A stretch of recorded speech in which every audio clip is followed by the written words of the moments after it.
There we go. We made it through the week. Friday, March 1st. Welcome to March. And I've got a different person in the seat, well, below me, I guess, on the screen. Morning, Emek. Greetings. How are you doing, good sir? I'm pretty good. I can't complain too much. I got my time hop this morning and saw that today was the day a year ago that I reached out to Alex and Tom and said, hey, I'd be interested in providing some content for this awesemo.com site. See how that worked out. Very nice. Yeah. What is a time hop? Oh, for those of us that don't do social media. Yeah. So Time Hop is an app that takes your Facebook account, Instagram, Twitter, your photos, and every day you get like a pop-up of all the stuff that shares that date from previous years. Very so nice. It's, any tweets that you retweeted or responded to or anything. It's just like a big, list of cards, pictures from that time. And one of the tweets was Alex tweeting out that they were looking for content for this website that they were starting. And I immediately sent an email from my cubicle at work. And that worked. So today is the 1 year anniversary of starting this little journey. First real day is like a month from now, but yeah, let's just say I saw your work anniversary come up in one of our systems, so I knew it was getting close. I was going to ask you if that was the date the system was set up, or had you already been here? But it sounds like system was here before you. Way to go! Yeah, it's exciting. It's exciting. Best decision I've ever made outside of marrying the wife. I'm saying that just in case you can hear me. Josh, I've been married long enough to know they can always hear us. Yeah, for sure. Wonder if Josh is on this morning. He said he wasn't playing Curry. I didn't play Curry, and ultimately that really did not matter because James Harden went ahead and did some things. He did. So let's just talk about that for a second here, Josh. So have at it. 95 on DK or something? 95 on DK. And you know what? It's going to happen. Yeah. It really is. So I saw a lot of people on Twitter last night saying, oh, I knew it was hard. And I saw people in our chat. I saw people in other chats that I'm a member of say, oh, I knew it was Harden. If you knew it was going to be a Harden night, why didn't you play him? Right. Question one. And question two, can you be that mad about Russell Westbrook? Because wait for it, he was like the number 3 scorer on the slate. No. It's one of those days. If you think that he's going to go 18 of 18 from the line, 8 of 18 from 3, take 32 shots, okay. Yeah, he went for 58 real points against the Heat. That's not predictable. Yeah, on a back-to-back with Chris Paul. Raise your hand if you expected him to play 44 minutes. I expect 38, 39. Sure, he came off the floor for 4 minutes. If I put James Harden in for 44 minutes yesterday, do you want to know who the number 1 play would have been? James Harden. Yep. Funny how that works out. Yeah. But look, he went ahead and had himself a game. 58 real points, 95 DraftKings points. Kudos. Anybody that had him, bet you were happy.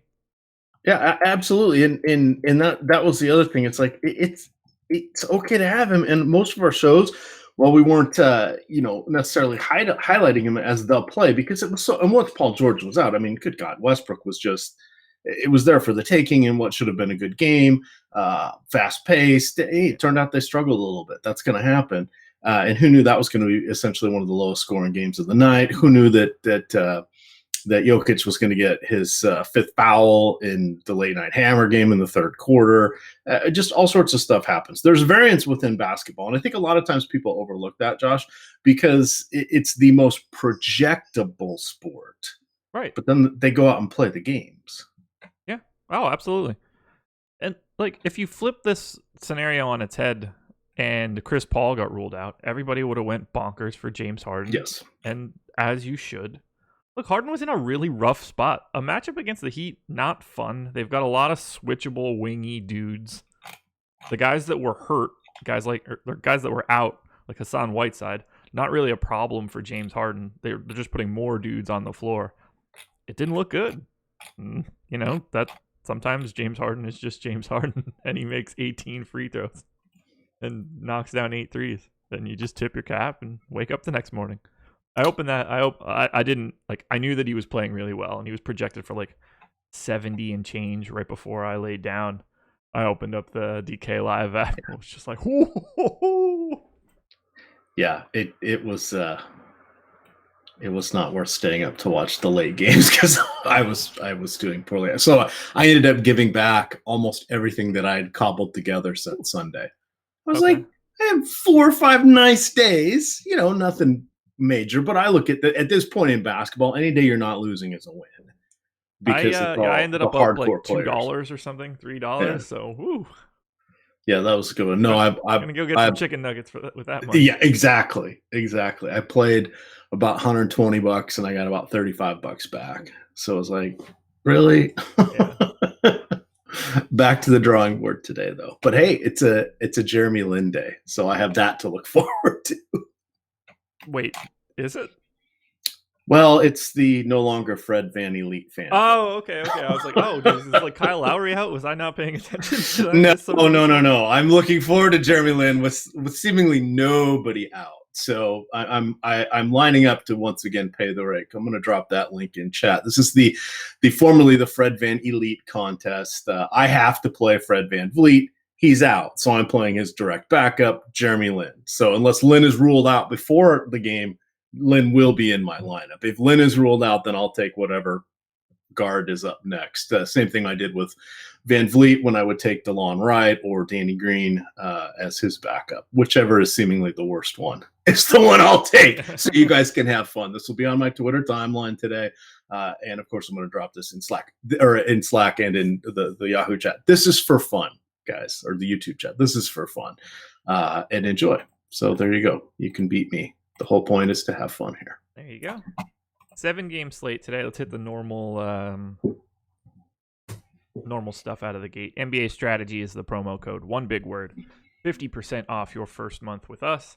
Any package you choose, including stuff with Fantasy Cruncher, you'll get 50% off if you use NBA strategy as your promo code. And on Monday, Wednesday, Friday, we are brought to you by Thrive Fantasy. You go to bit.ly/Awesemo. Look at me saying it correctly in the morning. I wasn't running very well, but I'm starting to get a little bit more coffee in me. I'm starting to feel a little bit better. If you go to bit.ly/Awesemo, you can get $10 on your first $10 deposit, 20 on 100, 50 on 200.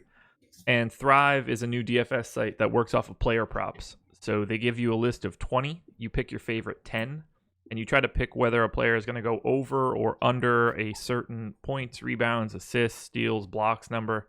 You get points based on whether or not they do that. Add it all up at the end. Guy with the most points wins. But it's a fun site. Adam and I are going to do a little head-to-head contest coming up. We had talked about it before the break. Thrive reached back out to see if we're ready. So we are ready starting next week. I'm going to take Adam down. Confident. Very, very There you confident. Go. You guys have some really good projection models. I do a lot of my shows with Adam, but of course I utilize your projections, or you're the main engine behind a lot of these projections here on Awesemo for Basketball, with input, of course, from Adam and Laffy and Tom and Alex and everybody but me. But I'm the one that looks at them, so I'm generally pointing out, hey, I think this guy's off, or hey, Tom, I think we should do X with this player projection or ownership projection.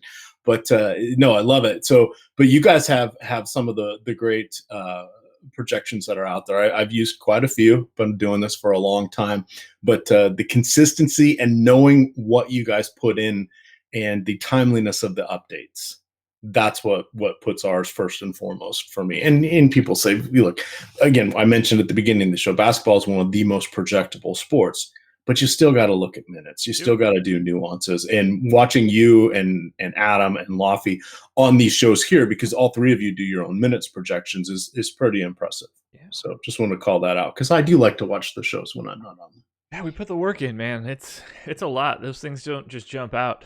I spend an hour easy every single morning walking through every single team. And if it's a big slate, like an 11-gamer, it could be an hour and a half to 2 hours of just walking through rotations and previous game logs. And then I hope that I can bounce it off of Adam or Laffy or whoever I'm on with in the morning to be like, hey, does this work?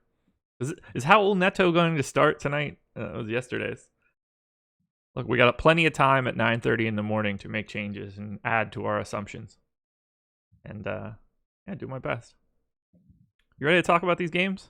I'm ready to go. I see chat's having some fun at my expense. Why is this guy talking about Jeremy Lin? I'm talking about it because I'm making you guys a deal you can't refuse. So There you go. Put my Twitter thing in there. Jump in that contest again. It's $1, 40 people, top 10 get paid. There's nothing wrong with it. And you already know one of my. It's Indian. You got the put your poker on your poker card on your forehead or whatever, liar's poker or whatever they call that, Indian poker. You already know one of my cards. So there you go.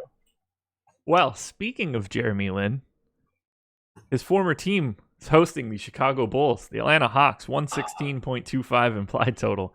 Bulls, 113.75. Pretty tasty matchup for the Bulls from a defensive standpoint, but neither of these teams are particularly good at basketball. Atlanta fights hard, but neither one's very good. Not a great pace spot for Atlanta. Not a great defensive matchup for Atlanta. But we do have Trae Young out there. 8,800 on FanDuel, 8,100 on DK, 34 on Yahoo. Getting a little love in the ownership projections. Been on a bit of a heater lately. You interested in Trae Young? I actually am. So in this particular game, what I wanted to do is, well, anytime Atlanta's on the slate, you want to go after them. Anytime Sacramento's on the slate, you want to go after them. You look for these pace teams. Atlanta's the cherry matchup because they don't play the best defense. And it's not necessarily the Atlanta side that you are going to want, because when everybody's healthy, their marginal players completely lose their value because they've had so many injuries this year. A lot of these guys are overpriced now for what they're doing. I don't think Trae Young is one of those guys, basically because he's taking so many 3-pointers. I don't have it up in front of me, but I think over the last month or so, he's taking about 10 3-pointers per game, and he's making like 35-ish%, something around there. Mm-hmm. If all of a sudden he hits a couple extra ones of those, that shoots him way above his projection range. And there's nothing that says that can't happen. He's also, has the ability to approach double-digit assists, which is very nice, especially against Chicago because they're not the best defensive team at this point either. So we know everything's kind of going through Trae Young. Lauri Markkanen on the other side is the perfect comeback guy because he has just really upped the rebounding game. He can do a little bit of ball handling. He is a nice marksman from outside himself. So those are kind of the two key cogs I like in the beginning of building a lineup today, whether it's just from this game or overall, because of where these guys are priced. They're down from the LeBrons and the Antetokounmpo and those guys. So Trae Young, yes, is on the short list, but okay. Wildness will ensue between now and tip-off, Josh, because that's for sure. There's more than two teams involved today, so something will occur that we're not expecting. Yeah, I'm not having a ton of Trae Young jump off the page, at least not as much as the public on both sites, but he's going to be involved in my lineups. John Collins will be someone that I have a little bit of exposure to. And then Kevin Huerter is $3,500 on DraftKings. And that looks pretty tasty for, he's Kevin Huerter. He's a 0.75 fantasy point per minute guy. But at $3,500 in this spot, he's a little popular, 18% ownership on DK. It's where the value is right now. My interest in him will likely go down as the day moves on, but for right now, he's a guy to pay attention to. What do you think about Huerter? I think I'm having a hard time trying to figure out. Well, he's a youngster. Is he good or not? He's in the NBA, so yeah. Compared to the rest of us, he's good. Where's he going to fit in with this? What are they going to do? Could he be part of the core? And I think he can. What role is he going to take? I don't know. The homeless man's Klay Thompson, perhaps. But that's not the worst thing in the world to be compared, in the same sentence with one of the all-time great shooters. So I think he is someone and I hadn't realized he was at 3,500. That's a phenomenal, we like to call that placeholder value. Yeah. looks good now. You build out your lineup, and then other stuff, breaks throughout the day, and you adjust. But you always want to remember back to what was a good value at the beginning of the day, because as you said, his percentages may creep up, but if other stuff happens, they may maintain, and people are moving off of him as different things happen because there are other, bright and shiny objects out there. For sure.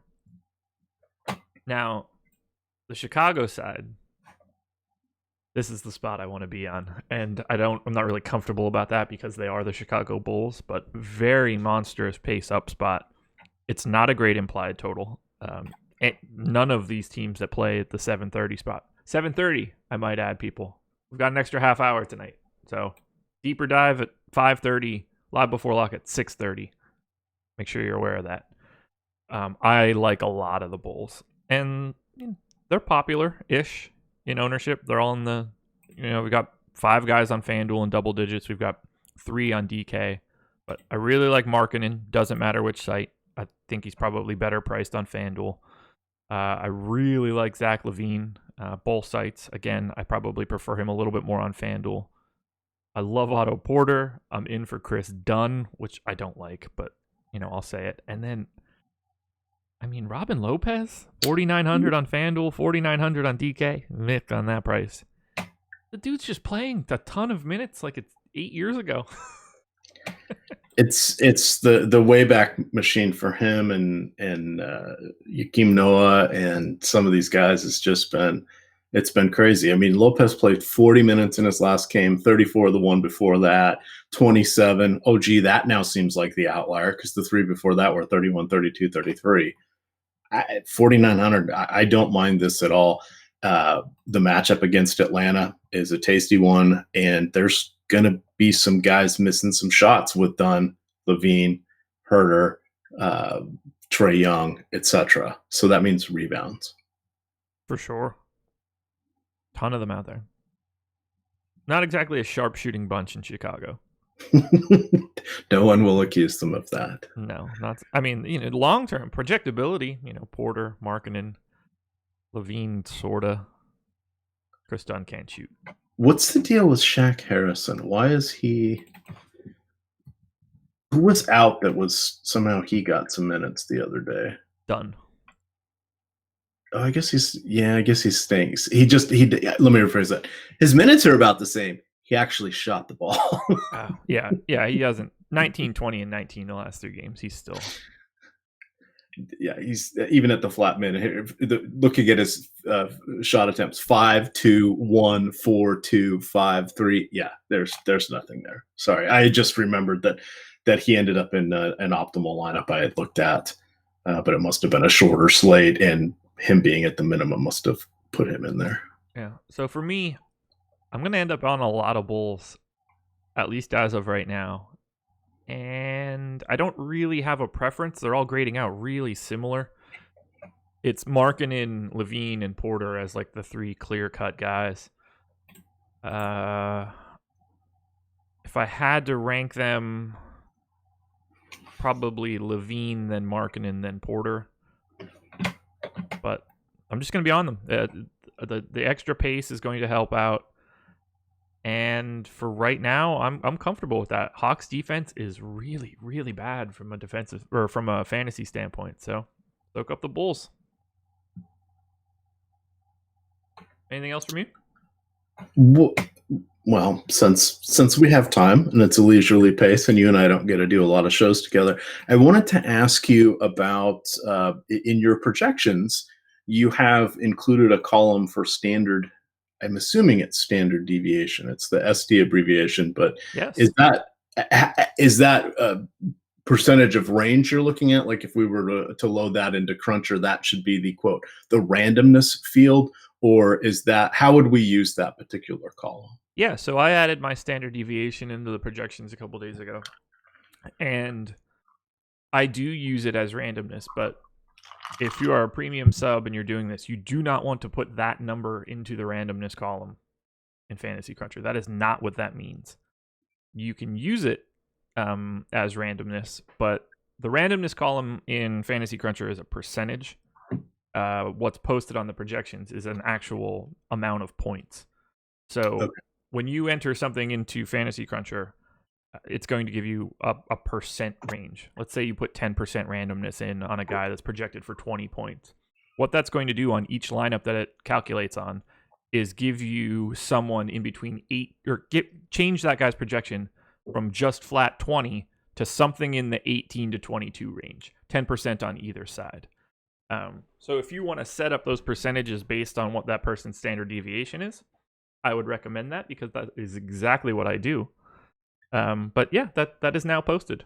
And then do you just divide the standard deviation by whatever the projection is, and then that's the percentage you put in as the... I do indeed. Okay, perfect. Yeah, so new feature. I noticed the addition. I just wanted to ask how to appropriately use it. Sure. I understand. I thought, well, I don't think this is 7 standard deviations away for somebody. No. That means they're going to score between 1 and Wilt Chamberlain. So. Yeah. There we go. I think that's probably it for this game. I don't see anybody really interesting elsewhere. DeAndre Bembry, I guess we probably need to talk about a little bit. He's fully the minimum on DraftKings, 3K flat, getting a little bit of love from an ownership perspective. He played 34 minutes in their most recent game, which is kind of crazy. I don't expect that to continue, especially in a game where Vince Carter plays 27 minutes. I have Bembry at, I think, 22 minutes right now. Make sure. Yeah. I think he's worth a flyer if you're playing multiple lineups and GPPs. If he does get into 24, 26, 28 minutes, it doesn't take a lot to pay off a 3K price tag. You're basically looking for him to get to like 28, 29. Every minute that he plays is going to give you that shot. So I do not mind using Bembry at all as a punt. And if we get any information that he's going to play more, have at it. And this is the kind of guy that can land into better. Like, I would prefer him if suddenly we knew, oh, so-and-so's sick. So that means, okay, now we can get him to 24 minutes or 25 minutes relatively comfortably, because he's about a 0.8 or so fantasy points per minute, DraftKings scoring.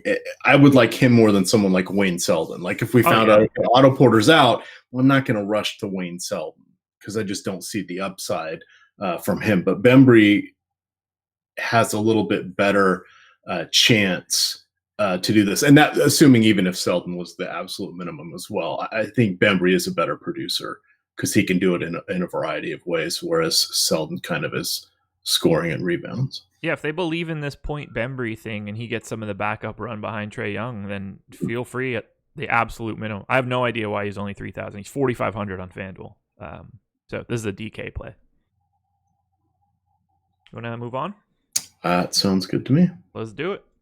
Are we ahead of the pace? What pace am I supposed to do? Adam and I tend to go a little more quickly, but I notice you when I do shows with Laffy, we go way long. Yeah, Laffy and I go pretty long as well. 2 hours on 3 games type stuff. No, we're fine. Nowhere to be. Awesome Awad's betting show coming up directly after this, though. Stay tuned. Brooklyn Nets hosting the Charlotte Hornets. 115.75 implied total for the Nets. 112.25 for the Hornets. And we have the illustrious return of Spencer Dinwiddie today, which is awful because it's not as if the Nets were really easy to project out prior to this.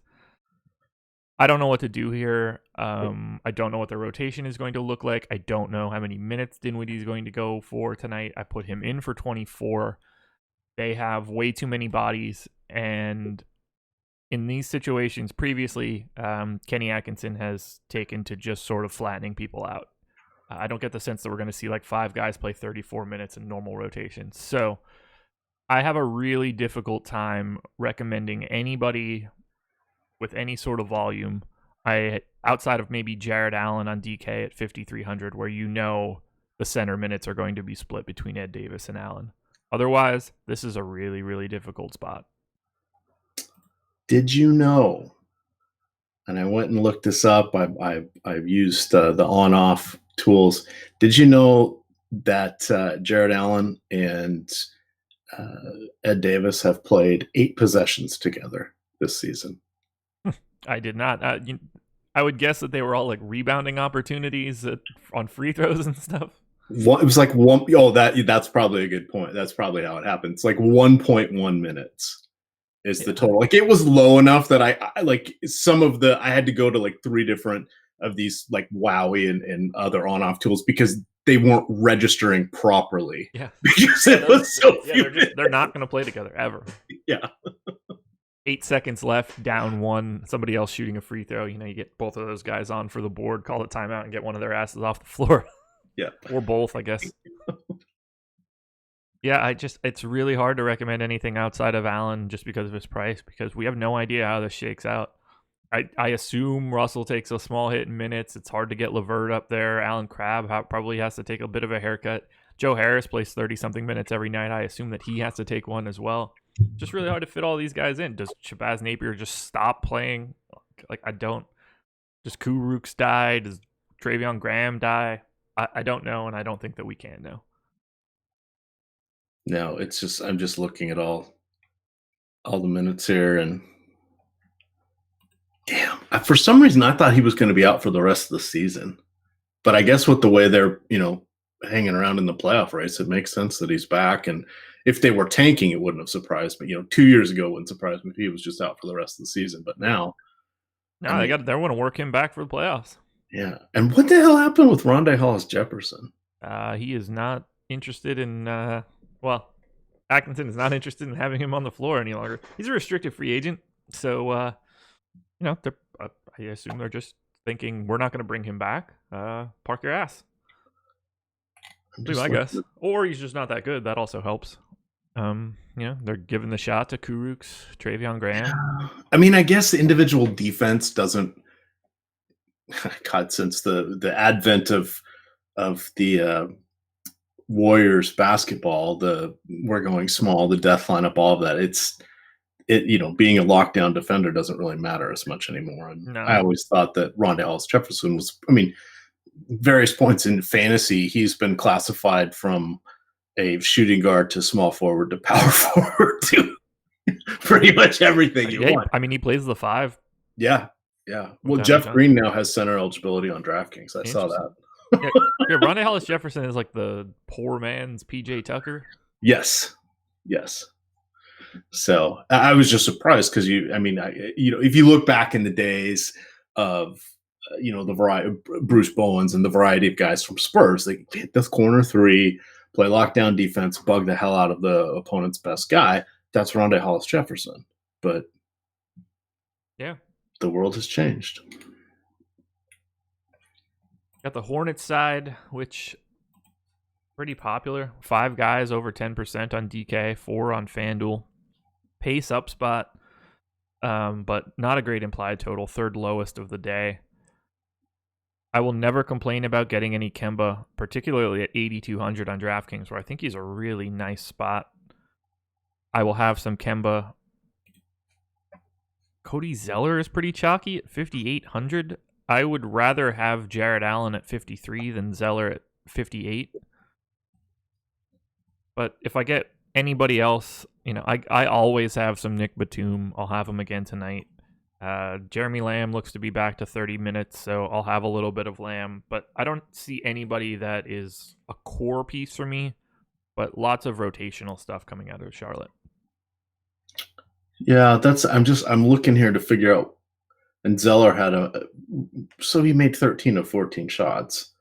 That kind of must have people considering him because this is the 4th time these teams have played. He's averaging a double-double, just barely, which is fine. That's kind of what he does in any event. But 5,800 just feels like a ton on DK for him. The other guy I'm curious about is Jeremy Lamb. Yeah, we have Lamb and Zeller both at 17% ownership on DraftKings. I mostly agree with the Lamb one. I do not agree with the Zeller one. Right, and I wonder if get one filter set here. Is Lamb still coming off the bench, or is that reversed course? As I tend to look it up. The minutes are back up. I don't know whether or not they flipped him into the starting lineup or left him in the starting lineup. All right. Because the one thing I was curious about was because yes, okay, he's still coming off the bench. So the last 4 games he's been coming off the bench, which is what Yeah. I have no issue with, because but that boosts Kemba a little bit with some more usage, and then Lamb gets more usage with the second unit. Because Yeah, I greatly prefer it. Now he can distribute, and it's like, was this the same guy that we all thought was kind of a waste of space on the Thunder? Because it doesn't feel like the same guy. And we've got Key piece of the Harden trade. Yeah, and just disappeared there. But late bloomer, perhaps. But last 2 games off the bench, 32, 31 minutes. He's got 13 total assists, 19 total rebounds, 5 total steals, 34 total points. That's pretty nice for 5,300. Yeah, I'm a fan. I might not get to the 17% number that the public's at, but I'll be in and around it. I would think so. I would definitely think so. Yeah, I'm a fan. Do you have anything else that you want to touch on from the Hornets? Kemba is good. Yeah, very, very true. And hard to not want to play Kemba at 8,200. Yeah, is very enticing. It's about $1,000 less than he was, and we know it's been pointed out, and I'm saying ad nauseum in a nice way, by Laffy, by Adam, even by Eddie, who heard them talking about it and dug into it himself, that Kemba does play much better with Zeller there. This is just one of those things. And now I get to do a little side note distraction, Josh. So when you watch the YouTube, you get ads that come up. Okay, that's fine, because that's what helps provide some of the free shows, etc. But they have this series called The Masters or something, or Expert Masters, and one of them is Steph Curry, and he talks about dribbling and how the NBA guys use their teammates for screens and picks. And it was one of the most impressive things that I saw. And he was saying all the little tricks they do. And, we want to get low as we go around them, so we can not only brush our guy off, but the guy switching is going to be off balance. That gives us the chance to go left or right. And he said, one of the tricks we use is, as we go around our guys, we touch his knee with the other hand, because that makes us get low.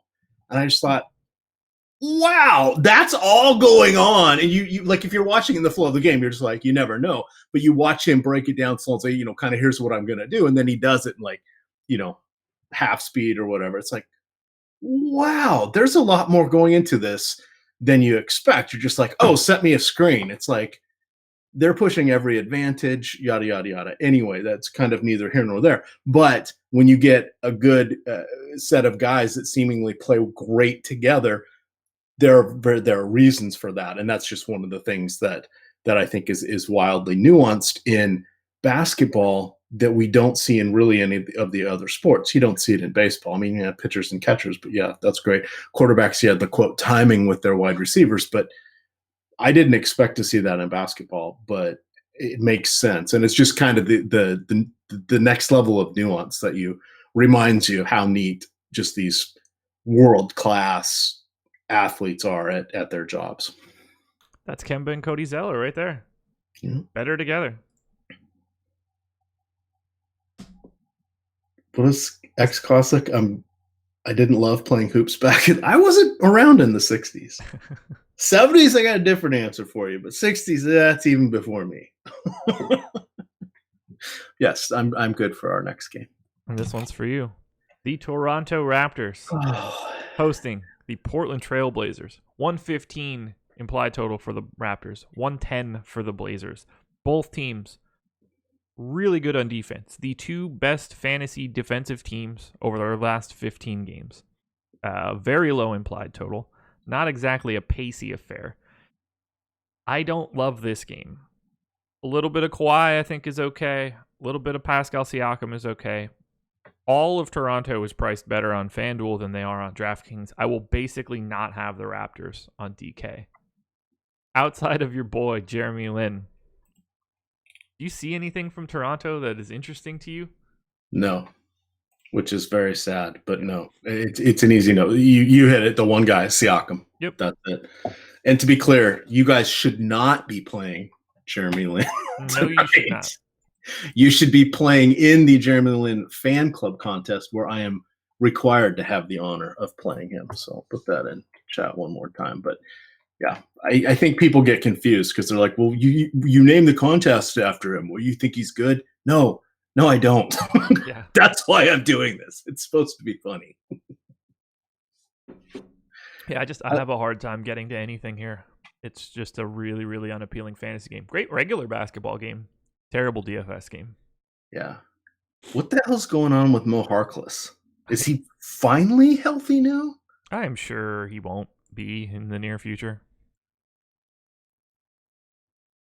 They've only had 2 days. I was like, oh sweet, he hasn't played since the 27th.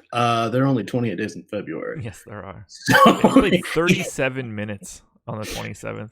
Yeah. I gave him 28 minutes here. I'm certainly not projecting him for north of 30. No. Which that's the only time that he's done that in the last month.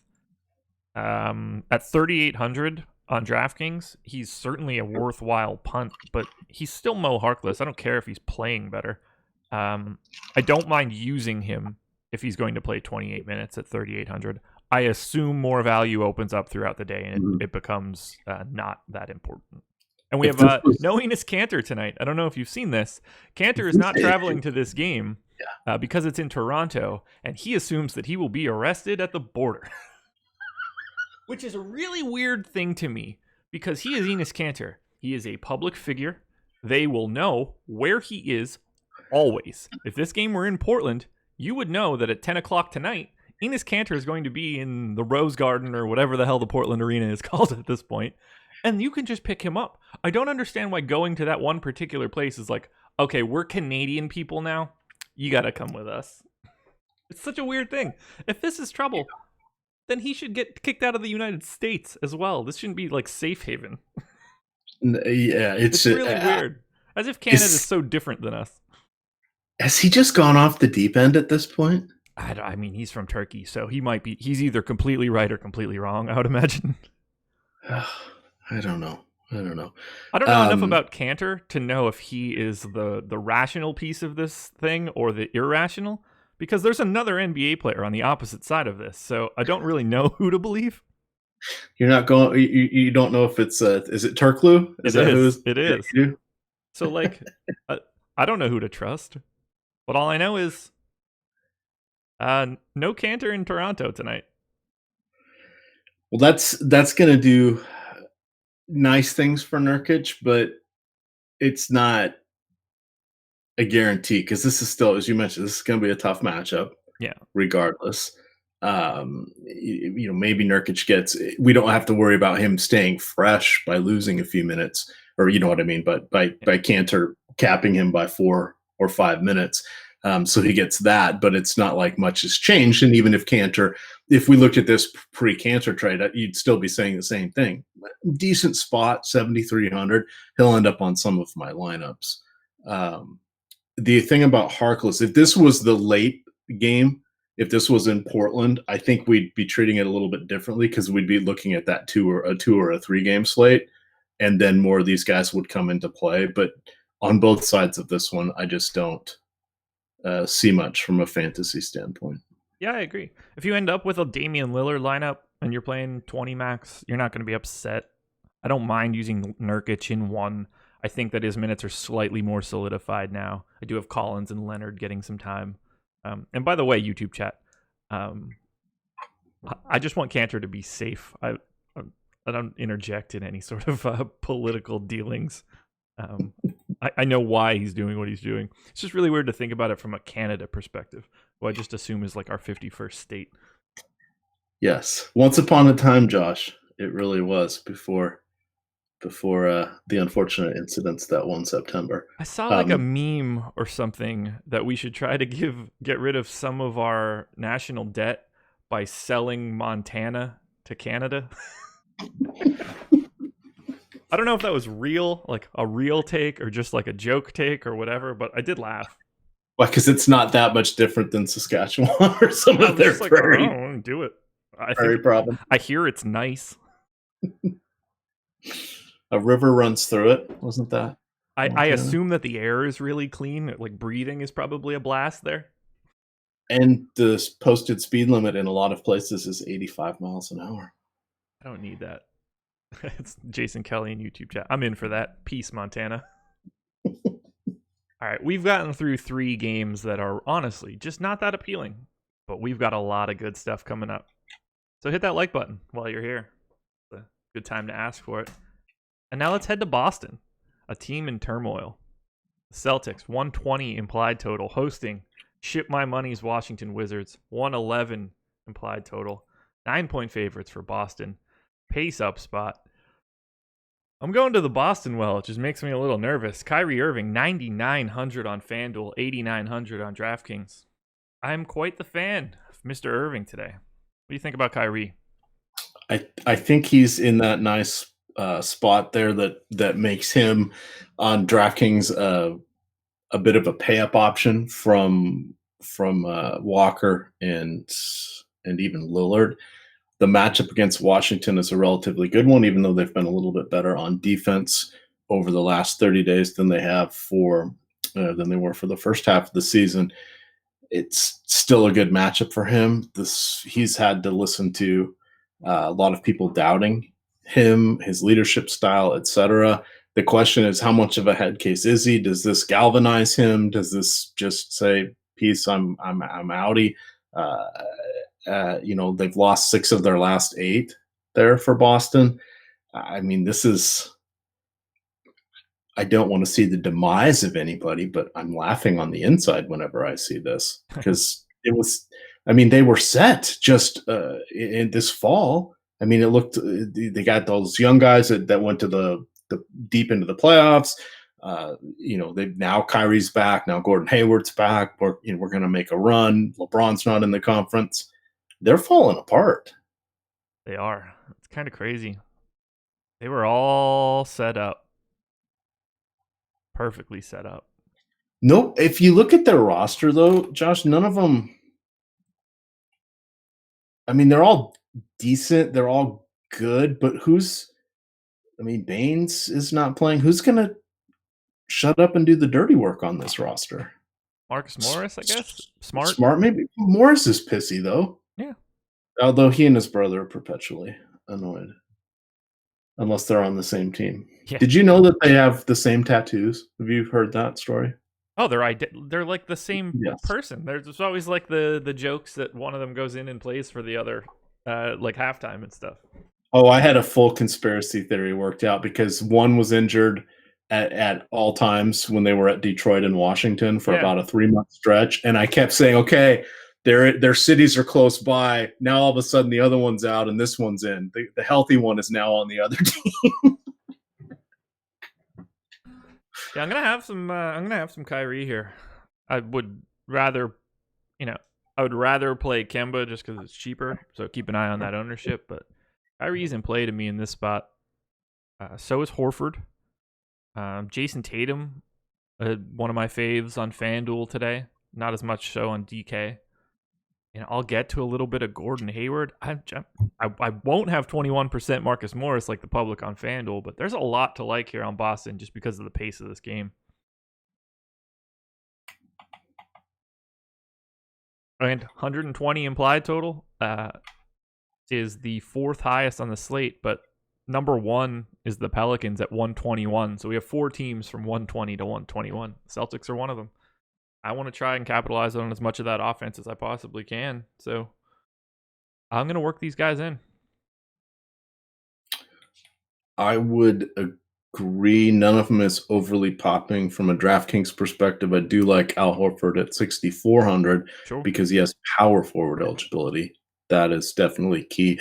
And then the small forward eligibility of Jason Tatum at 5,900 is reasonable as well. Those would be, it looks like, the 2 guys I would be most intrigued by. I don't hate Kyrie.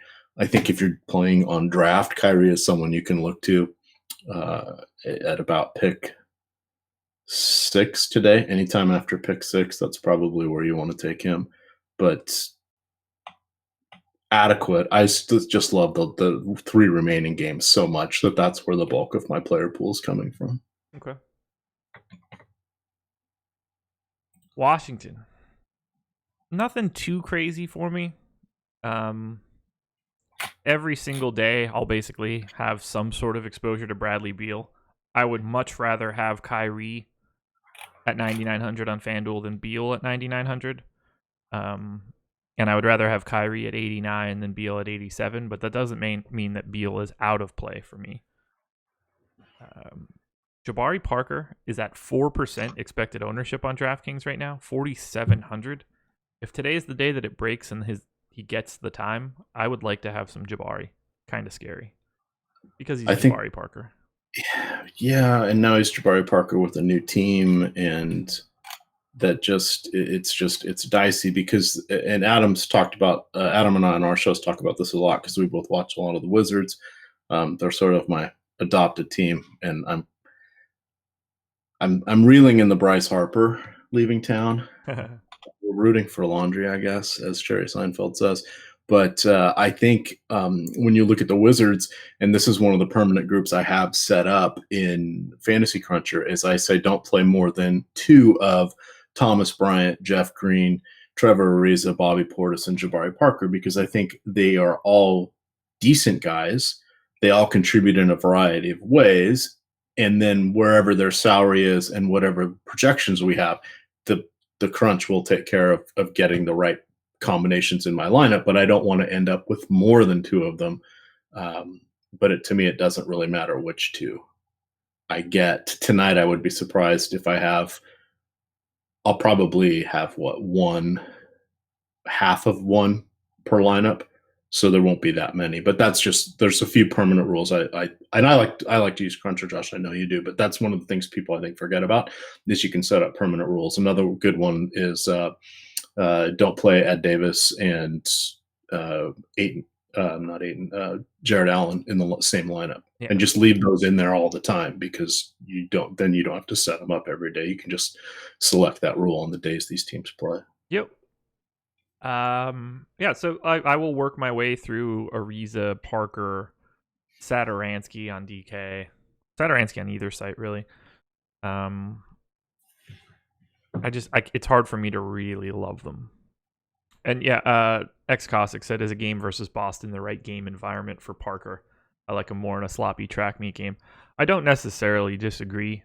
This doesn't feel like the best spot for Parker just because of how much Boston's good on D. And, that's what you want against Jabari Parker, who is only going to get stats from the offensive side of the ball. Not exactly a defensive guy. So it's a tricky spot for Parker, but it's more just a play against minutes and ownership. If he's at 4%, like Jabari Parker can win you a tournament if he's at 4% at 4,700. If today is the day that he plays 28 minutes and shoots a lot. Like, dude likes to get his on offense on certain nights, and if that's the day, I want to get him when he's low owned. So I'll keep an eye on him, but it's not like I'm just going to be jamming him in. Does he have a player option or a team option? Team. Okay. Well, it is Ernie Grunfeld, so who knows? Yeah, it's a team. Big ups to the Bulls, I guess, for only giving him 1 year, allowing him to be salary fodder. It was a savvy. Before he got hurt, and so we're going back 3 years in Milwaukee when they briefly had everybody healthy with him and Middleton and Giannis. I remember watching one game where on 3 straight possessions, Parker came in and did 3 different moves, 2 in transition and 1 in the half court, where he ended up dunking in the paint. And I was just like, oh my God, this guy is amazing. And then he hurt his knee and was out for a while. But yeah, the defense is just not there from him. Yeah, I mean, the dream scenario for them is Giannis at the 5 with Parker at the 4 playing what is now the Mirotic role. Unfortunately, Mirotic is a better 3-point shooter and better on defense. So Jabari Parker looks a lot worse in that scenario. You'd much rather have Nico Mirotic than Jabari Parker in that scenario. Fit and context. For sure. Fit and context. Want to head to Phoenix? Absolutely. The Phoenix Suns host the New Orleans Pelicans. 116.5 implied total for the Suns, 121 for the Pels. So Pels are 4.5-point favorites in Phoenix. The Suns over their last 15 games have given up fantasy points 9% higher than average on a per possession basis. That is the highest number in the league. Oh boy, their defense stinks, and this is going to be a track meet of a game. Devin Booker is questionable. I would really like him to play because at 8,600 on FanDuel and 8,300 on DK, I have myself some Devin Booker interest. Are you looking at Booker at all? Absolutely. So we have a new article series, Josh. This is free, so we're going to talk about it in a second. It's in front of the paywall here for Osmo. It's the primetime cash building blocks here. So this is something that I will be putting out before lunch most days. It won't be out every day, but if the slate size warrants it, it'll be out there. So we cover the primetime play, who's the best play, and this is your first look. This is your guys that nothing should really change their stature. Should other players come in or out, other players may move up, but we pick these guys. If you only can make one lineup, these are the guys you should probably look at. So most of it's featuring the last 3 games here. Actually, each of the 3 sections today is. But I said with the Pelicans and Suns here, so what's going to happen so the Suns are tanking. So the Knicks winning 4 of their last 6, all of a sudden gave the Suns a 1-game lead, shall we say, in the race to the bottom. If we know the Suns, we know that despite being without a GM and with an idiotic owner and coaching uncertainty, they know how to tank. Mm-hmm. They also tank by having players get injured and just not playing for vast swaths of time, which makes me think that Devin Booker sprained toe. Okay. If he's out, which would not surprise me at all, then I still love this game. If he's in, then I suspect him to be a complete full go and love him in this game. So to me, it doesn't matter whether he's in or out. If my guess is if he's going to be a game time decision, they're not going to play him. Yep. Would be my lean, just because they want another loss here. And the equally tanking Pelicans are 4.5 point favorites. That's crazy talk. Yeah, this is probably the best game on the slate. Yeah, and that's our game to target. Yeah, and it's broken down in that free article more. So there you go. I like Booker if he is in. I really like DeAndre Ayton. I really like Josh Jackson. And he's getting no ownership on DK.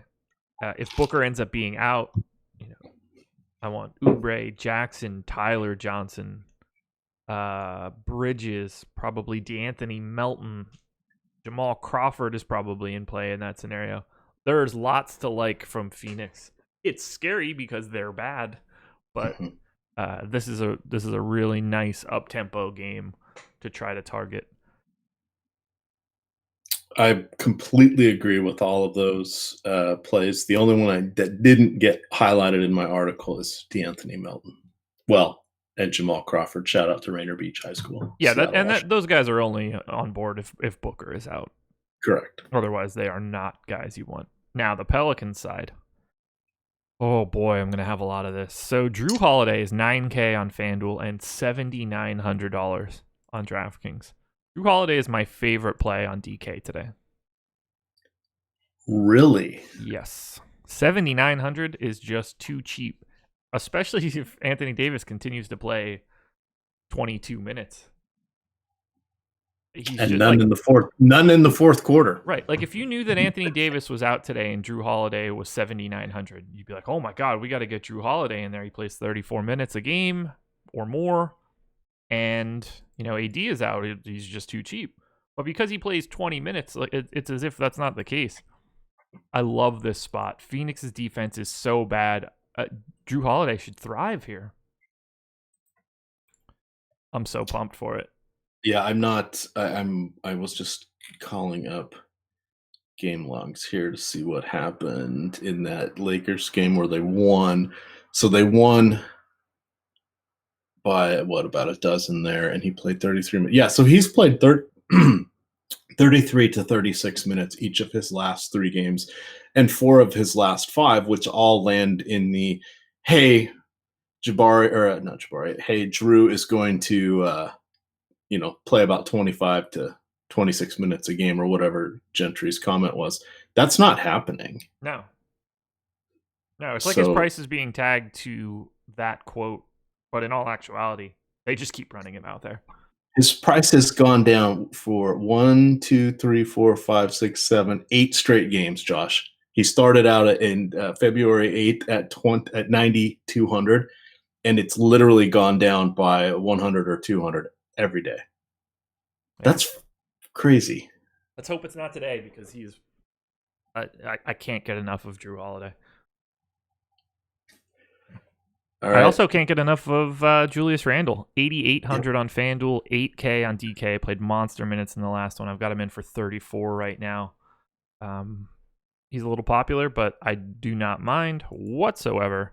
Where do I have him overall? Jabari Parker. Randle is. See, now you're doing. Yeah, Randle is third for me overall on DK.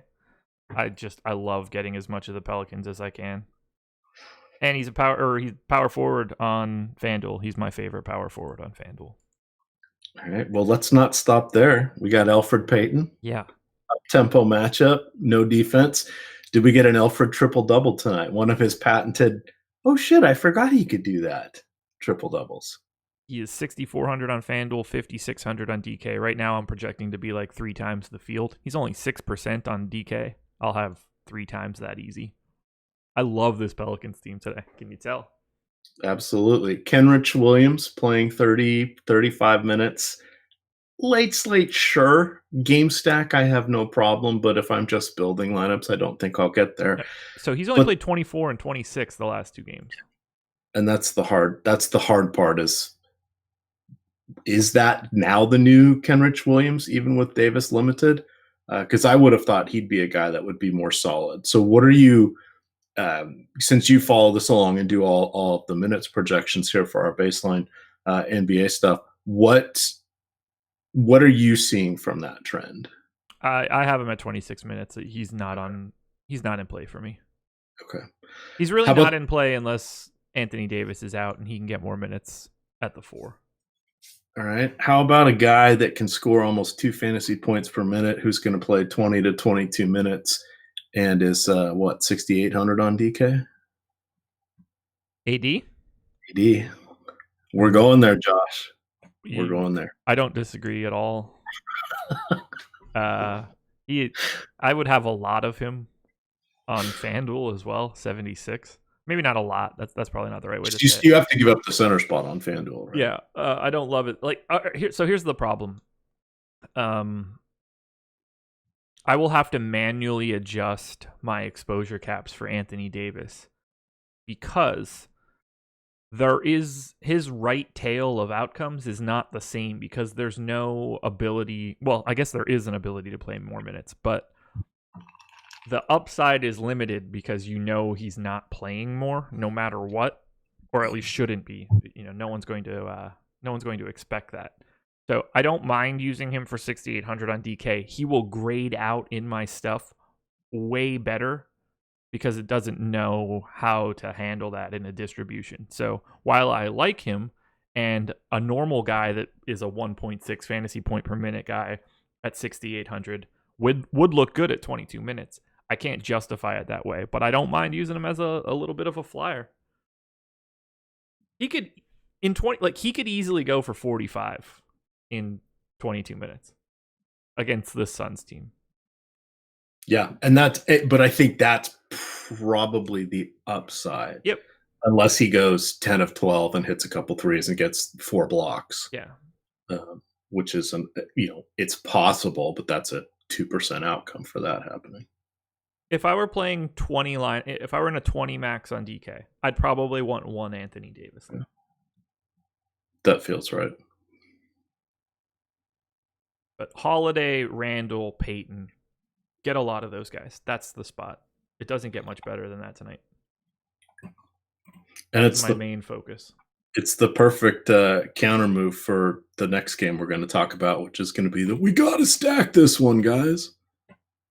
The Sacramento Kings hosting the Los Angeles Clippers. 120.75 implied total for the Kings. 118.25 for the Clips. 2.5-point favorites for Sacramento. Again, monster pace up spot. We don't have the same sort of defensive outlook here. The Kings are good on D. Clippers are average on D. Not like that last game, but it is a track meet, and we need to pour one out a little bit. It's not bad, but no Marvin Bagley tonight. A little bit of a banged up knee, so he's going to be out. So we have the usual suspects, but we have a lot of ownership here. Willie Cauley-Stein is the chalk. 5,500 on FanDuel, 4,500 on DK, 17 on Yahoo. I like him quite a bit. I like him every night. His minutes are more solidified now, but they don't really have much to do with Bagley. I don't really see the change all that much for Willie Cauley-Stein. Yeah, I would completely agree. So we have this section in that article, that free article again. You know, we love you guys in YouTube chat and your ladies too. Marvin Bagley creates what I'm calling good chalk on this the Kings for two different players. Willie Cauley-Stein is one of them.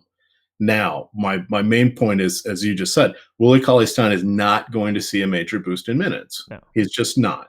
He's going to play. We're going to project him for 28 to 30. Could he play more in a close game? You betcha. They'll leave him out there for mega stretches if they need to. They're in the mix there with that for that last playoff spot. But Bagley over his last 4 games, and I think that's a good sample size, Josh, because this is where B Jelly's gone to the bench, and we're looking at, oh my God, these Kings are actually good. He's been playing 31 minutes. He's averaging 20 points, 10.5 boards, assist and a half, and 2.5 combined blocks and steals. That's got to be replaced. Yeah. But it's not going to be a 1-for-1 for anybody. Nope. Harry Giles is the next guy. Love him at 3,100 on DraftKings. However, I don't think he's going to see more than another 4 or 5 minutes. In his last 4 games, he's averaging 16.5 minutes and 9 points, 9 boards, and skosh of peripherals, but he's getting 20 fantasy points. I think we give him 4 to 5 minutes, and I think he can get to 25 to 28 fantasy points. I think that's good chalk at his low price, but I don't think we're penciling him in to get 30-plus minutes in the void of Bagley, because we're going to see more Harrison Barnes. We're going to see Foxes take more of the offense. We're going to see Bogdanovich take more of it. What are you doing with Bjelica? I gave him 18 minutes. I would use him on FanDuel as a potential drop guy. I don't really have much interest otherwise. Do you think he is going to get chalky at all, as people think, oh, he's going to be the replacement? Because I would list him as bad chalk if he gets up to 15 or 20% on this 14 teams player pool. I doubt it. Okay. I think like him and Corey Brewer will split a lot of that time. Did you see they just signed Corey Brewer to 2 years? I didn't know it was. I assume the second year is not guaranteed, right? Oh, yeah, you're probably right. I only saw the tweet. I didn't read any articles on it. Like I don't really care about Harrison Barnes, especially if he's going to be chalky. His price is not where I'd like it to be. It's Willie Cauley-Stein for me, but less than the public. Mm-hmm. I love the $4,500 price tag, but I don't really see much of an impact. And then Buddy Hield is my guy. 7,300 on FanDuel, 6,800 on DraftKings. I'm quite a bit above the field on Buddy Hield. He's the guy that I want the most out of this. Okay, let's talk about that, because his shooting has really come along. His defense is not, or maybe Ben McLemore was just that bad that he. That would be true. Through transitive properties, osmosis, whatever, made Hield just as bad when they were together. But I mean, you're right; they're playing decent defense now. Hield is not the next coming of Steph Curry, but holy cow, he has exceeded where I thought he was going to end up as a player when that trade was made. And you're getting him at 6,800 on DK tonight. Yeah. And I'm fine with using Giles at 3,100 as well. I just don't, again, see much of an impact because of Bagley being out. But it's a nice, if you're playing in tournaments, it's easy to pay off 3,100. If Willie Cauley-Stein gets into foul trouble, you see extra Harry Giles. Like, I'd rather have Harry Giles than Ed Davis, or insert your other 1-for-1 backups, Rashawn Holmes, stuff like that. Giles is in a spot now where if something happens to Willie Cauley-Stein, there is no Marvin Bagley to fall back on. If you wanted to give him minutes at the 5, it would immediately just be Giles picking that up. Well, Costa Kufis is raising his hand. He'll go in, coach. Yeah, that's a good point. But I do think that Giles would see an increased amount of minutes there. I would agree. But yeah, I mean, like, it's hard to like advocate for him hard. He's at 19% expected ownership on DraftKings. Yeah. I'm not doing that unless we get word that like Giles is going to start at the 4 alongside Willie Cauley-Stein or something. I can't do it. Yeah, but I would say Giles, it's going to be pretty hard for him to fail in this spot, but he's not going to get 40 fantasy points. We're hoping he crests over 30 on a good outcome. That's not going to make or break tournaments. No. If that's the last piece in and it lets you get somebody else that's bigger, got to go for it. Yeah, in that case, you definitely have to look at the 2v2, 3v3 when you use somebody like that and see what does the whole group get me. Because him getting 20, oh yeah, he got 7x, but doesn't do anything for you in the tournament. Yeah, like if he's going to be owned, it's crazy. But if he's your pivot to Willie Cauley-Stein chalk, I love it. Would you play them both in the same lineup?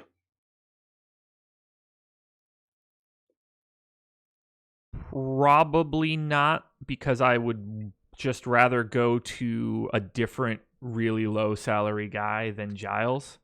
Okay. There are, like, if I were playing 150 lineups, I wouldn't be mad if it came up because of it's $7,600 in the aggregate. You're looking like in a perfect world, you're looking for like 65 fantasy points or something out of that to try to win a GPP. I think that can happen with both of those guys. Their prices make it okay. It wouldn't be something that I seek out, and I would probably look to just differentiate with another low salary DK player. Okay. Would you go as far as to put in a rule, or would you just eyeball it? No, I wouldn't put in a rule. Okay. Not when prices are that low, I rarely put in a rule for something like that. Yeah. And especially with Bagley out. Like in a different case, I might, but with Bagley out, I think that you can get there with those price tags because $7,600 is just not enough for me to be worried about it. They can get to 65 together without any real issue. Clippers side. Lou Will, 7,600 on FanDuel, 7,100 on DK. Kings defense is good. I would assume it only improves with Bagley off. Not known for his D.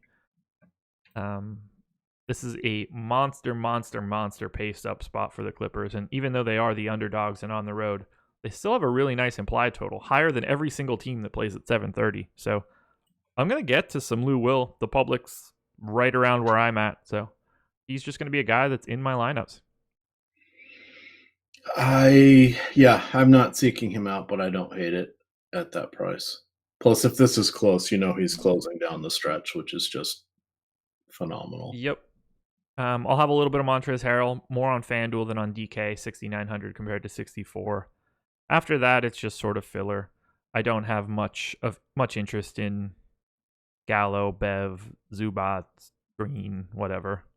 JaMychal Green is at 20% expected ownership on FanDuel, so some people are liking him as a punt, I guess. I don't hate him on DK at 3,700.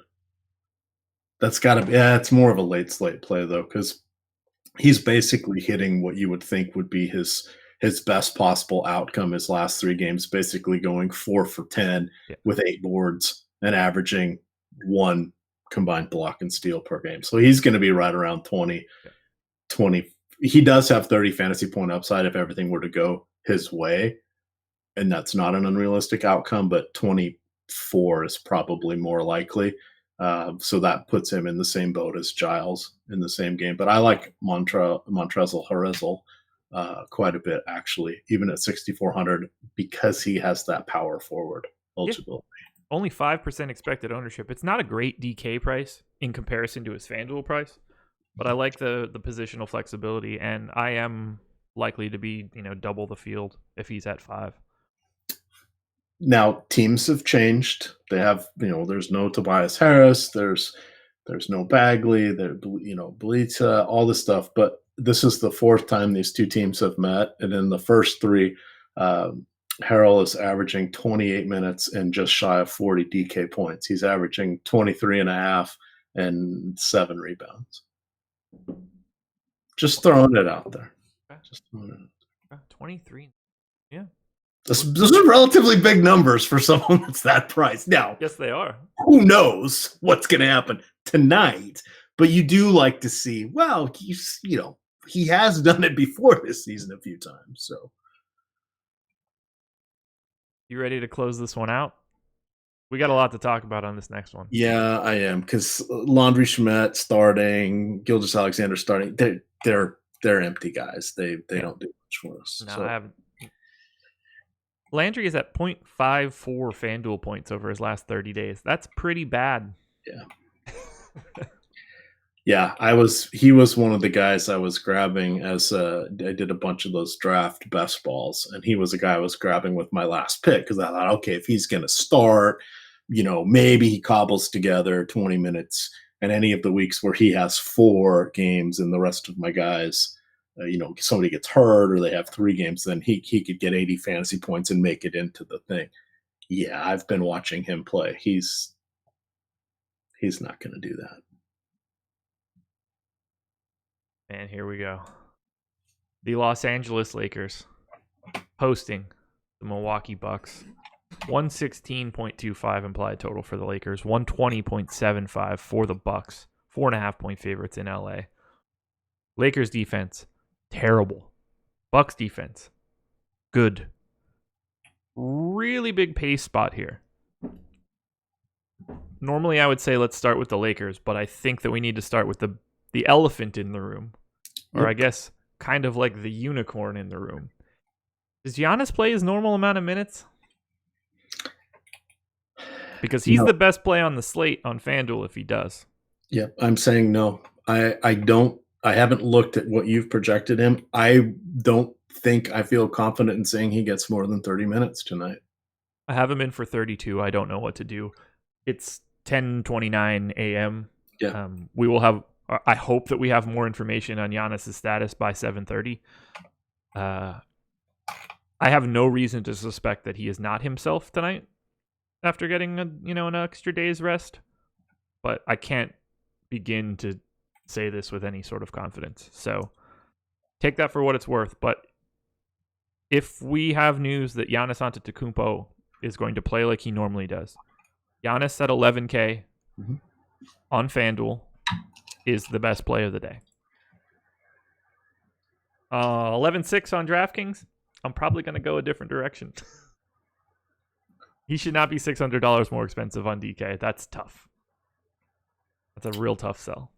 Yeah, and I think the perfect. I mean, we had the litmus test in the last game. He didn't play in overtime, Josh. Yeah, that's huge. I mean, you've got Milwaukee gunning for the top home court record throughout all the playoffs. And he wasn't playing, and I didn't know that if he was going to come back in the second half until he did, and that makes me a little bit nervous that maybe they're going to say, let's see where we get. And we already saw what happened in a close winnable game. I mean, if this one gets out of hand on the Lakers side, I don't see the upside for Giannis, even on the late night slate. I don't want to go there. I don't blame you. That price is just it's a really impossible price tag to get to on DK. Oh, and if we find out that his minutes will be monitored again, or what other nonsense tweet speak we get, then use your discretion. Yes. Now, there are some other plays I do like from his team, regardless of his status. I think Bledsoe is a fine option. Yeah, I want a lot of Eric Bledsoe tonight. Yeah. We have him at 4% ownership. Am I missing something? Well, he's kind of in like the 20s. He's on the DK sweet spot, because if you go down, you can get to the Elfrid Paytons and Rajon Rondo starting and some of those guys. Or if you go up, you've got the Kemba Walker, the Lillard, the Kyrie Irving, those other guys. So he's kind of right in that what's going to happen. I bet throughout the day, I bet we get him up to about 15%. I'm fine with him at 25 or 30% of my lineups. Yeah, so am I. I'm going to have just an overwhelming amount of Eric Bledsoe. I'm going to have quite a bit of Chris Middleton as well. Same price as Bledsoe on FanDuel, $100 cheaper on DK. I just like these guys. I like the rest of Milwaukee on DraftKings comparatively on FanDuel, where I want to load up on Giannis. But Brogdon looks fine at 56. Brooke Lopez at 5K. Nico, 4,800.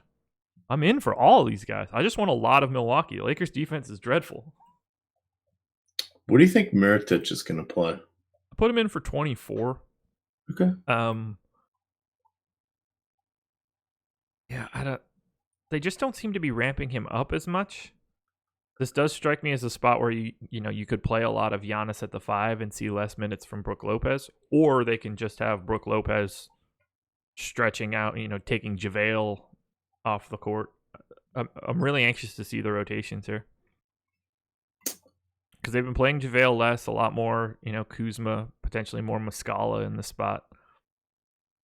But it's really hard to not just want to have a lot of Milwaukee. Okay, so here's an intriguing one. Hit me. Let's say we have the Antetokounmpo uncertainty. We don't know how much his minutes are going to be monitored. Yes. Do you go with Ilyasova, the Ghostface Ilya, or do you go with Harry Giles? Late slate.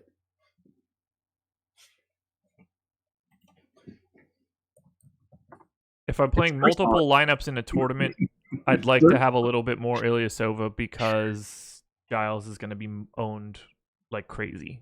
If I'm playing one lineup, I'm nowhere near Ersan Ilyasova, no matter what. Yeah. Oh, that one's not on the. Oh no, yeah, it is. So So the 10 o'clock slate is a 2-gamer, and it's Clippers, Kings, Bucks, Lakers. That's going to be a fun one. I will be asleep, but that's going to be a fun one. Yeah, I'll know how this game goes well, it is Friday. That's what I say, but it's like, well, I've got to record the podcast. I've got a show in the morning. I've got this new article. So early to bed tonight. Saturday night, I'll stay up late and watch stuff. I might actually see a little bit of this one. We'll see. Let's talk Lakers. I'm going to close this out. LBJ, 12-4 on FanDuel, 11-4 on DraftKings. Again, if Giannis is at full strength, I prefer him on FanDuel by miles and miles and miles. On DraftKings, where LeBron is $200 cheaper, I greatly prefer LeBron to Giannis. So I will be using a little bit of LeBron. I prefer the other cheaper options on DK tonight. So while I do like LeBron, I don't like him as much as his 20% ownership spot. I'm much more likely to go to the guys in like the 8 and 9K range than go all the way up. That can change based on, the more value that pops out, the more, sub 4K guys come out, the more I'll like guys like LeBron. But for now, I'm going to sit in a little bit of a different tier. What about you? Where do you land on the King? He is the primetime player in the Primetime Cash Building Blocks article. We'll drop that link again. And here's why. So if I'm making one lineup here, I think I want LeBron to be in it. We're 20 games left, essentially. Some are a little under that. Some are a little bit over that left in the season. We've got teams in the Western Conference, number 5 through 11, are separated by just 8 games.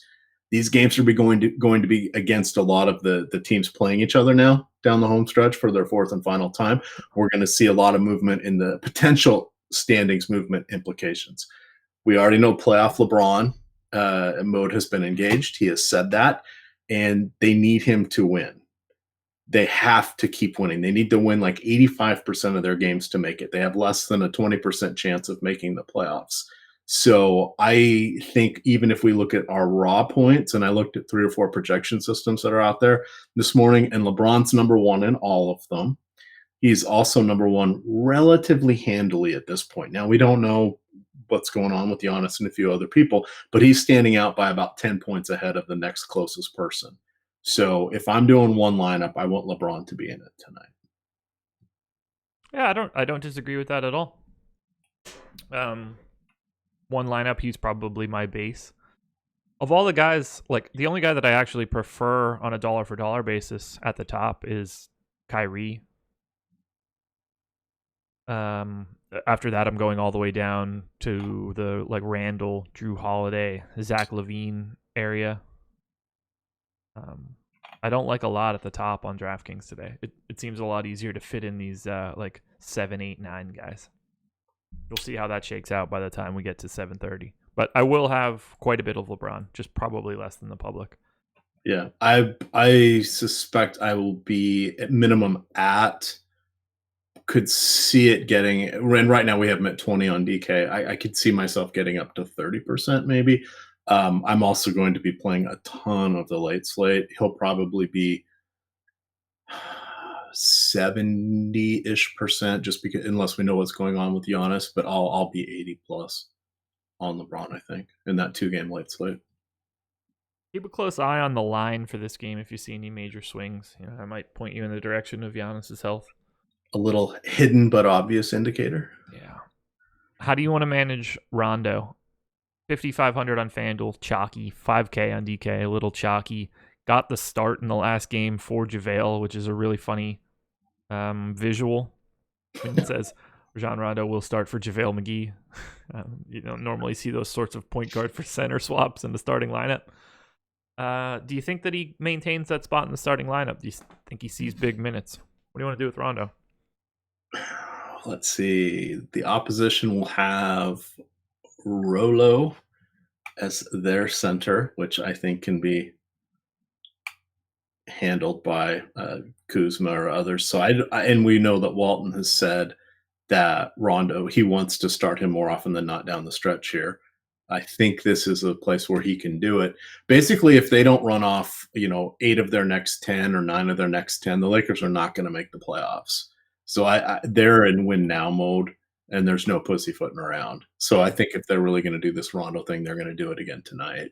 And I think I'm fine with him at 5K, even if he's off the bench. But the thing we got to remember is a lot of times that the Milwaukee still plays good defense, even though they play at a fast pace.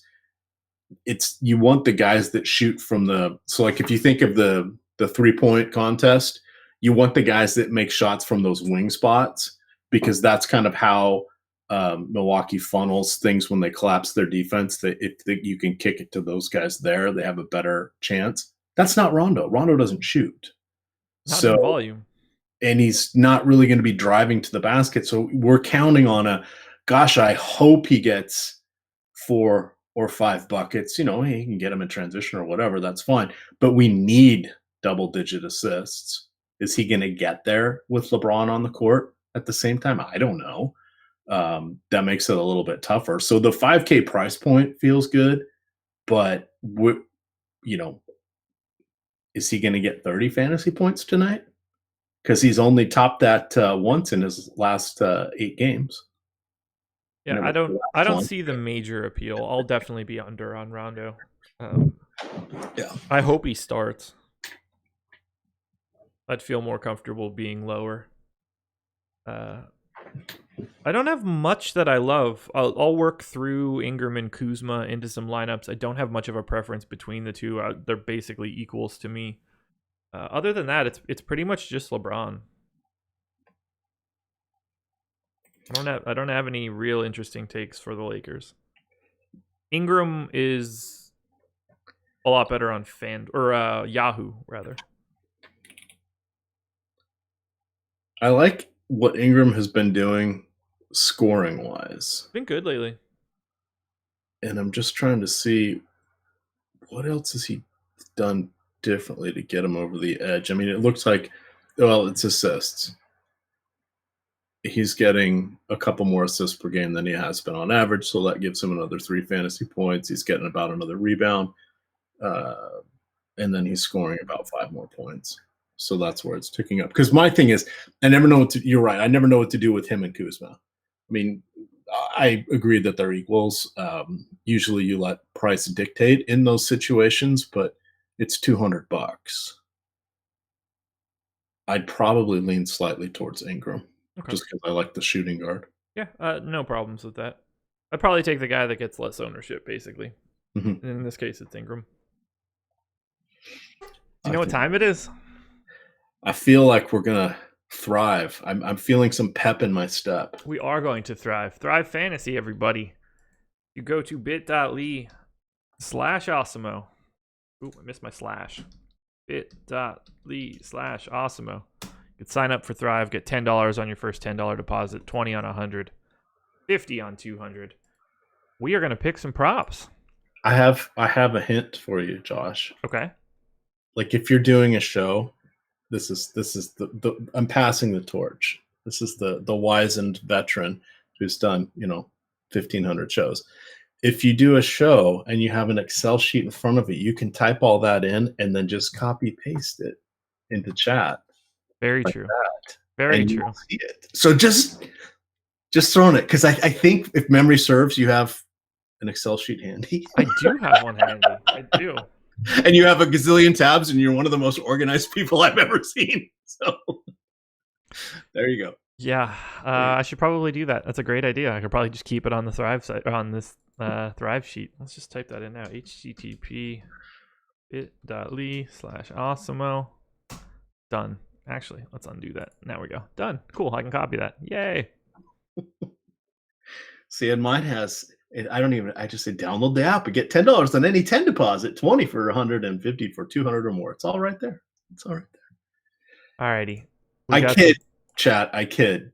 Josh is one of the most organized people. He would have thought of this. And I've heard you mention you should do this. I just wanted. Oh yeah, I know what I should be doing there. Now there you go. You're set for the rest of the Thrive promotion. So someone we don't normally talk about in these spots is the first guy up. Jason Tatum. Even action on the over-under. He's at 25.5 points plus rebounds. You get 100 points for the over, 100 points for the under. I have interest in Tatum from a DFS perspective. I've got him at 23.8 points plus rebounds, which is just slightly under. So in this case, I would be taking the under. Do you have any inclinations as to Jason Tatum's status for tonight? Any interest in going over here? So here's my thought, and I went to not your projections, shall we say, just so I'm looking at some different numbers. Not, and they're all going to be right about the same, but they come in one more than where you were, so they're right there on the over, just barely. But the matchup against Washington makes me want to give Tatum the over in this one. I think it's incredibly close. If it was 95-105, I'd probably take the under. Okay. It's that close. Here's another one that's going to get some impact from today's news, or I guess that's the way to say that. You get 105 points for the over here. Also, points plus rebounds. Harrison Barnes at 25.5 now with Marvin Bagley out. I've got it at 21.6. This guy right here is smashing the under. I hate Harrison Barnes. So if you're looking for the guy to play because someone thinks he sucks, Harrison Barnes is the answer, and he's going to go for 50 tonight.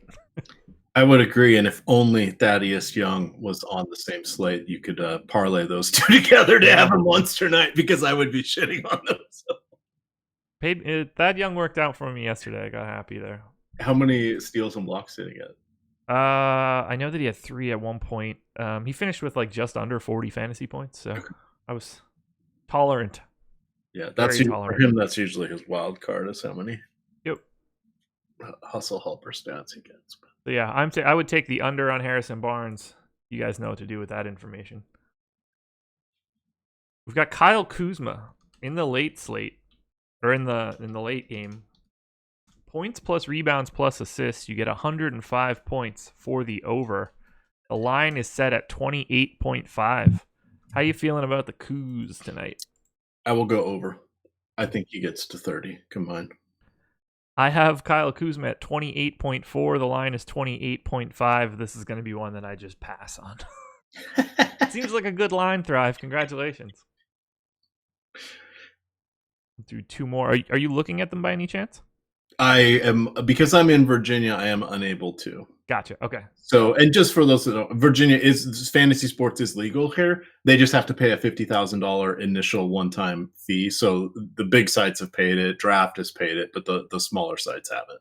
Virginia may be for lovers, but it is not for Thrive Fantasy. That is true. That is true. I wish I could take back what I just said. It's actually Virginia was for history lovers because of all the Revolutionary War, Civil War stuff, but they just changed it to Virginia's for lovers. Smart. I learned that when I moved out here. So okay. LeBron James will stay on the Lakers for right now. 90 points for the over. 28.5 real points. Do you want to take the over or the under on LeBron James's scoring tonight? You get more for the under, but it's at 28.5, and that's obviously scary. That is. I think they've done a good job on this because I've just called up another system. They both are slightly under. They're both under 28, but it's LeBron. This is must win. It feels like 31-32 is the likely outcome for him tonight. So I don't think he smashes this, but it's going to come down to, is he hitting his threes or not? I'll take the over. Yeah, this would be one where I would just stay away. Yeah. I prefer the over in a vacuum, but you get less points. I think that I could find better props elsewhere. All right, final prop, and then we'll get out of here. Where's the fun ones? We got any Giles? No. Any Willie Cauley-Stein? Any nope. Beal? Nope. Any, who else is on? Jrue Holiday? Nope. Booker? Nope. Trae Young? Yes. There we go. Because it was Trae Young or Markkanen. That's the last two guys I've got. So this one isn't a scoring category, like a points category, but Trae Young, you get 90 points for the over. 7.5 assists is the number. How are you feeling about Trae Young's assist number tonight? I think he's going to go over that. Let's look at his game log. He has done 10, 8, 8, 10, 11, 14, 7, 11. So in his last 8 games, he has topped that all but one time. Wait, you said 8 or 8.5? 7.5. Oh, 7. Oh, so he's topped it every time, except for one in his last 8. I've got him at 8.9. You only get 90 points for the over, so I assume that I would find a better prop to use in my 10, but he would be close because I think that he gets over that number. I would need him to get over 7.5 55% of the time to make it worth it, and I think he would be a little north of that number. I think that's everything. I think that's right. And that's actually a really good one because so I know the concept of I mean, I went and looked at their site and I did all that. I can't play on it. But so you got the 20 questions, you pick 10, but what you want to do as you're doing this, you want to keep track of your score if you're going to be right, because here I am, I've made my decision on what we've done 6 or 7 of these now. Yeah. 2 of them you said were pushes, and then I was like, oh, I like this and I like that. But if I end up looking at mine and I've picked the less than 100 points every time, I need to look at some of the other ones to give myself a little bit more upside. For sure. Because if they've done a good job of setting these lines, which they have in most cases, then I'm too close to the edge, and I've capped my upside, and that's something I think people aren't taking to the next level. And I see somebody mentioning a competing site on there that had similar game theory aspects of this. It's like, well, you can pick each one individually, but how do they all fit together? Yeah. And if you've made it so, well, the most I can score on this test is an 85, but I'm probably going to get an 85, Josh. That's a solid B or B plus. Man, if I could have known I got an 85 in college, I'd have had a much better time. Exactly. But I'm never going to get the A. Then why would you do it? I don't know. So that's just, I'm trying to come up with an example to think about it. No, I understand. There we go. We did it. Chat, I'm the Big Mac without cheese. E-Mac definitely has cheese. My wife says I'm the cheesiest.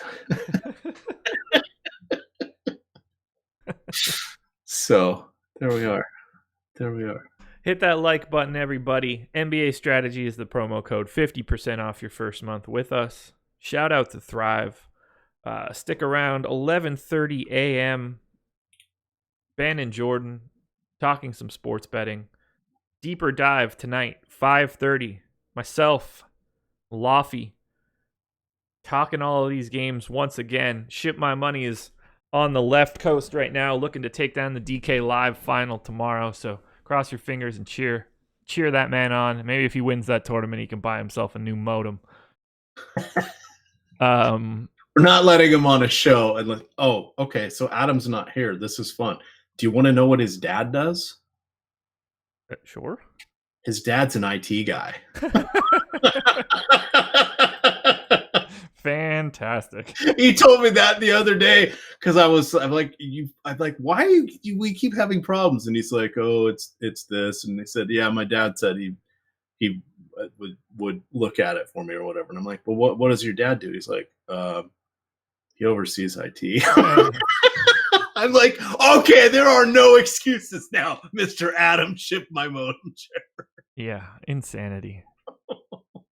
And live before lock tonight, Chris Spags and Fast Eddie Fear. Yeah, we'll shame him into this. Oh, for sure. Tomorrow morning, if you're interested, no Ship My Money as he'll be prepping to enter his lineup, but you will get myself and EMAC once again kicking you off 11 a.m. tomorrow. Lots of content. EMAC, anything else? Go check out EMAC's article. It's up on the site right now, correct? It absolutely is. It's up there on the front page. I think it's in the number 2 spot there on the charts. But that'll be something. We'll definitely do those on Saturday and Sunday. Some of the smaller weekday slates we won't do those, but we were on a nice little stretch here the last 3 days. So we're going to run that, but that will be free in front of the paywall. Like it, click it, retweet it. Yeah, that's how this stuff stays free. I'm telling you, peeps. Also, I wrote the first month summary of my bankroll challenge yesterday. I posted that to the site. And if you're looking for a thrilling tale of how someone built a bankroll, you should check it out. But nothing interesting has happened so far, and I'm essentially neutral. Down in cash, up in GPPs, exactly what I would expect. Check out what I'm doing there if you want to go see the article. It is on the homepage right now. That is it. I am going to put some food in my stomach quickly and then get back to this seat so that I can produce the Awesome-O Odds show. So stick around, everybody. We'll be back in 35 minutes talking sports betting. For EMAC, I'm Jay Eng. Talk to you guys later.